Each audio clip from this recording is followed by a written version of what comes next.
Muraho neza. Muraho neza.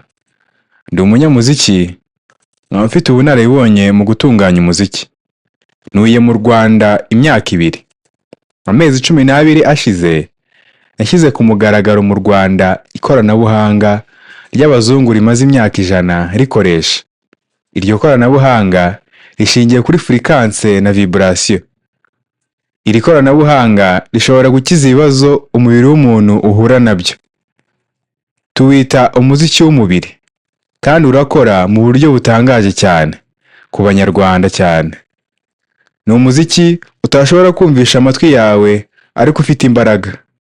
Ukora hifashishijwe imbaraga kamere za fréquence zitangwa n'izuba ndetse n'imbaraga kamere zinyeganyeza umubiri mu buryo kamere ku binyabuzima byose.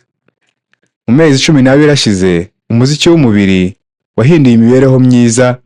Abanyarwanda barenga 300 babashije kubona uko bikora n'impamvu bikora. Niba ushaka kumenya uko bikora, wareba video zacu kuri YouTube channel cyangwa ku mbuga nkoranyambaga zacu. Naguhamiriza ko ibi bikora neza.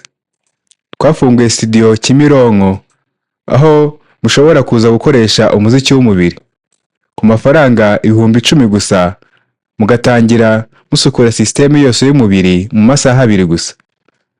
Mwicara ku mashini, mugakoresha imashini itanga umuziki w'umubiri binyuze mu biganza byawe. Ikoresha urumuri rwa plasma. Nyuma y'amasaha 2 umubiri utangira gusohora imyanda iri muri systeme y'umubiri. Mwijoro musinzira neza cyane, kandi mu gitondo ubyuka umeze neza cyane. Tuzishimira kukubona. Ufite ikibazo, mwatwandikira ubutumwa kuri email. Nimugire amahoro.